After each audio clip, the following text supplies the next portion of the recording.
জানিয়ে দিচ্ছি আজকে জরুরি সংবাদ বাংলা সংবাদ। জানাবো প্রধান উপদেষ্টার ভাষণের পূর্ণ বিবরণ থাকছে প্রতিবেদনে।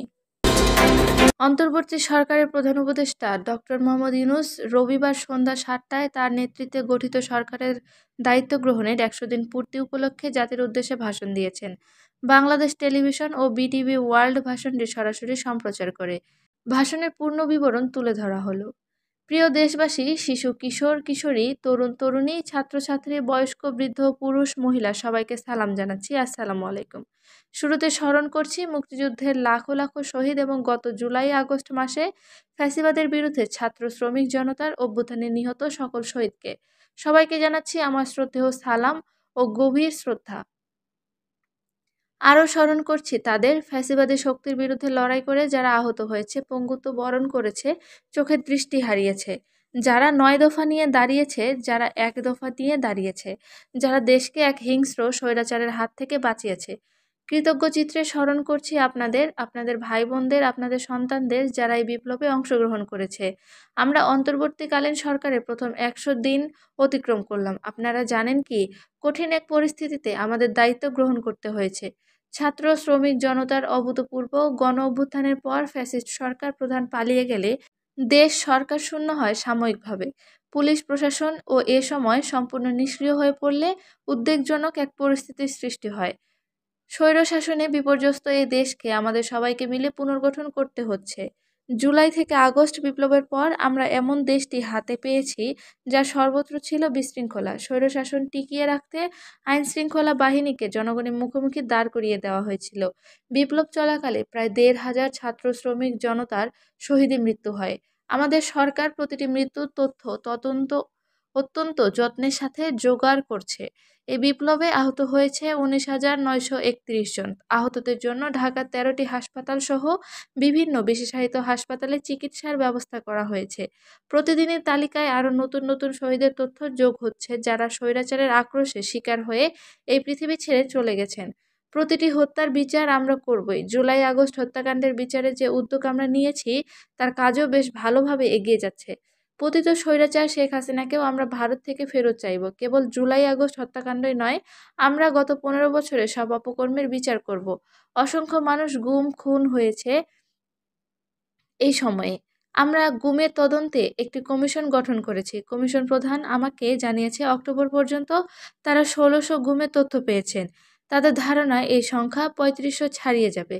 অনেকেই কমিশনের কাছে গুমের অভিযোগ করতে ভয় পাচ্ছেন, এই ভেবে যে অভিযুক্ত ব্যক্তিদের দ্বারা তারা আবার আক্রান্ত হতে পারেন, ক্ষতিগ্রস্ত হতে পারেন। আমি আপনাদের আশ্বস্ত করতে চাই, আপনারা দ্বিধাহীন চিত্তে কমিশনকে আপনাদের অভিযোগ জানান। কারো সাধ্য নেই আপনাদের গায়ে আবার হাত দেয়। গুম কমিশনের সদস্যদের কাছে ভুক্তভোগীদের যে বিবরণ আমরা পেয়েছি তা অত্যন্ত মর্মান্তিক। জুলাই আগস্টের বিপ্লবের পর ছাত্রছাত্রীরা শহর বন্দরের দেয়ালে দেয়ালে তাদের মনের কথা লিখছে। তাদেরও আগে যারা গুমের শিকার হয়েছে প্রতিটি গোপন আস্তানার দেয়ালে দেয়ালে তারা লিখে রেখেছেন তাদের কষ্ট, মর্মস্পর্শী বিবরণ। তাদের এসব কষ্টের কথা শুনে আমাদের হৃদয় কেঁপে উঠেছে। এইসবের সঙ্গে জড়িতদের আমরা বিচারের কাঠগড়ায় দাঁড় করবই। অভিযুক্ত যতই শক্তিশালী হোক, যে বাহিনীরই হোক, তাকে ছাড় দেওয়ার কোনো সুযোগ নেই। কেবল দেশে নয়, গুম খুন ও জুলাই আগস্ট গণহত্যার সাথে জড়িতদের আমরা আন্তর্জাতিক আদালতেও বিচারের উদ্যোগ নিয়েছি। ইন্টারন্যাশনাল ক্রিমিনাল কোর্টের প্রধান কৌশলী করিম খানের সঙ্গে আমার এই ব্যাপারে ইতোমধ্যে কথা হয়েছে। আইনশৃঙ্খলা রক্ষাকারী বাহিনীগুলোর কোনো সদস্য কিংবা কেউ যাতে হত্যা, গুমসহ এ ধরনের কোনো অপরাধে জড়িয়ে পড়তে না পারে, এজন্য আমরা গুম বিরোধী আন্তর্জাতিক সনদে স্বাক্ষর করেছি।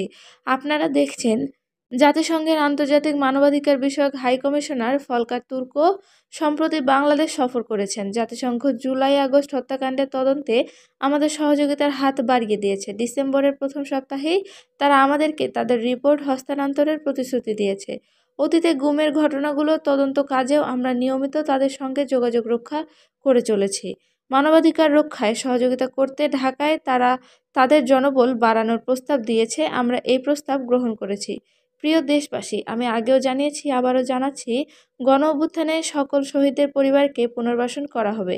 একজনও বাদ যাবে না। সকল আহত শিক্ষার্থী, শ্রমিক জনতা চিকিৎসার সম্পূর্ণ ব্যয় সরকার বহন করবে। আহতদের দীর্ঘমেয়াদী এবং ব্যয়বহুল চিকিৎসা এবং শহীদদের পরিবারের দেখাশোনার জন্য স্বাস্থ্য মন্ত্রণালয়ের নেতৃত্বে একটি পূর্ণাঙ্গ তালিকা প্রস্তুত করা হয়েছে। প্রতিটি শহীদ পরিবারকে সরকারের পক্ষ থেকে 30 লক্ষ টাকা দেওয়া যাচ্ছে। যারা বুলেটের আঘাতে তাদের দৃষ্টিশক্তি হারিয়েছেন তাদের চিকিৎসার জন্য নেপাল থেকে কর্নিয়া আনার ব্যবস্থা করা হয়েছে এবং যাদের প্রয়োজন তাদেরকে সরকারের পক্ষ থেকে বিদেশে চিকিৎসার জন্য পাঠানো হচ্ছে। জুলাই অভ্যুত্থানের কোনো শহীদ এবং আহত ছাত্র শ্রমিক চিকিৎসা সেবা এবং পুনর্বাসন পরিকল্পনা থেকে বাদ যাবে না। এটি অন্তর্বর্তীকালীন সরকারের অঙ্গীকার। এই গণ অভ্যুত্থানের শহীদদের স্মৃতি ধরে রাখতে জুলাই শহীদ স্মৃতি ফাউন্ডেশন বেশ পাকাপোক্তভাবে তাদের কাজ শুরু করেছে। এই ফাউন্ডেশনে সরকার 100 কোটি টাকা অনুদান দিয়েছে। এছাড়াও জুলাই আগস্ট বিপ্লবে শহীদ পরিবারের পুনর্বাসন ও আহতদের সর্বোত্তম চিকিৎসা নিশ্চিত করার জন্য সমাজ কল্যাণ মন্ত্রণালয়ের পক্ষ থেকে 5 মিলিয়ন মার্কিন ডলারের একটি বরাদ্দ প্রস্তাব অর্থনৈতিক সম্পর্ক বিভাগের মাধ্যমে বিশ্ব ব্যাংকে পাঠানো হয়েছে। পতিত স্বৈরাচার পুলিশকে দলীয় কর্মী ও কর্মীর মতো ব্যবহার করেছে। বাধ্য হয়ে তাদের অনেকেই গণহত্যায় অংশ নিয়েছেন। খুবই স্বাভাবিক প্রতিক্রিয়া হিসেবে তারা জনরোষের শিকার হয়েছেন। এতে তাদের মনোবল অনেক কমে যায়। আমরা পুলিশের মনোবল ফিরিয়ে এনে তাদের আবার আইন শৃঙ্খলা রক্ষার কাজে লাগানোর চেষ্টা করছি। সেক্ষেত্রে অনেক দৃশ্যমান উন্নতিও হয়েছে। আইন শৃঙ্খলা রক্ষায় বাংলাদেশ সেনাবাহিনীকেও কিছু নির্বাহী ক্ষমতা দেওয়া হয়েছে, যা পরিস্থিতির দৃশ্যমান উন্নতিতে সহায়তা করেছে। আমি আপনাদের সবাইকে ধন্যবাদ জানাই। কঠিন এই সময়ে আপনারা সবাই অপরিসীম ধৈর্যের পরিচয় দিয়েছেন। ধন্যবাদ জানাই দেশের রাজনৈতিক দলের নেতৃত্ববৃন্দকে। তারা তাদের কর্মী শান্ত থাকার আহ্বান জানিয়েছেন। প্রতিশোধ স্পৃহা লিপ্ত হয়ে কেউ যাতে হানাহানিতে জড়িয়ে না পড়ে সেই আহ্বান জানিয়েছেন। আপনাদের সবাই এই আহ্বানে সাড়া দিয়েছেন। ফ্যাসিবাদী শক্তি ভয় দেখেছিল তারা ক্ষমতা ছাড়লে দেশের লাখ লাখ লোক মারা পড়বে। টানা 7 দিন পুলিশ প্রশাসন সম্পূর্ণ নিষ্ক্রিয় থাকার পরও ব্যাপক আকারে সহিংসতা এড়ানো গেছে। আমরা যখন দায়িত্ব গ্রহণ করি বাংলাদেশ তখন সম্পূর্ণ অরক্ষিত একটি দেশ। এ সময় ধর্মীয় সংখ্যালঘুদের মধ্যে অহেতুক আতঙ্ক ছড়ানোর চেষ্টা করা হয়েছে। কয়েকটি ক্ষেত্রে তারা সহিংসতারও শিকার হয়েছেন। কিন্তু এটা নিয়ে যেসব প্রচার প্রচারণা হয়েছে তা ছিল সম্পূর্ণ অতিরঞ্জিত। অল্প যে সমস্ত সহিংসতার ঘটনা ঘটেছে তার মূল কারণ ছিল রাজনৈতিক। কিন্তু এসব ঘটনাকে ধর্মীয় আবরণ দিয়ে বাংলাদেশকে নতুন করে অস্থিতিশীল করে তোলার চেষ্টা হয়েছে। আপনাদের সবার সহযোগিতায় আমরা দৃঢ়ভাবে এই পরিস্থিতি সামাল দিয়েছি। আমাদের দায়িত্ব গ্রহণের 2 মাসের মাথায় দেশে দুর্গাপূজা উদযাপিত হয়েছে প্রায় 32,000 পূজার মণ্ডপে। দুর্গাপূজা উপলক্ষে নির্বাহী আদেশে এতদিন অতিরিক্ত ছুটি ঘোষণা করা হয়, যা উৎসবের আমেজকে অনেক গুণ বাড়িয়ে দেয়। দুর্গাপূজাকে ঘিরে আমরা ব্যাপক নিরাপত্তা প্রস্তুতি নেই, যার ফলে দেশের হিন্দু সম্প্রদায় নির্বিঘ্নে তাদের উৎসব পালন করেছে। আমরা দায়িত্বে আসার পর যে অল্প কিছু ক্ষেত্রে তারা সহিংসতার শিকার হয়েছেন আমরা তার প্রতিটা ঘটনা তদন্ত করছি। শুধু হিন্দু সম্প্রদায়ই নয়, দেশের কোনো মানুষই যাতে কোনো রকম সহিংসতার শিকার না হয় সেজন্য আমরা যথাসাধ্য চেষ্টা করেছি এবং সব সময় সে চেষ্টা করে যাব। আপনারা সবাই ভালো থাকবেন। বাংলাদেশের সকল শিশু, কিশোর, কিশোরী, তরুণ, তরুণী, ছাত্রছাত্রী, বয়স্ক, বৃদ্ধ, পুরুষ, মহিলা সবাইকে আমার সালাম জানাচ্ছি। আসসালামু আলাইকুম। মহান আল্লাহ আমাদের সহায় হোক। খোদা হাফেজ।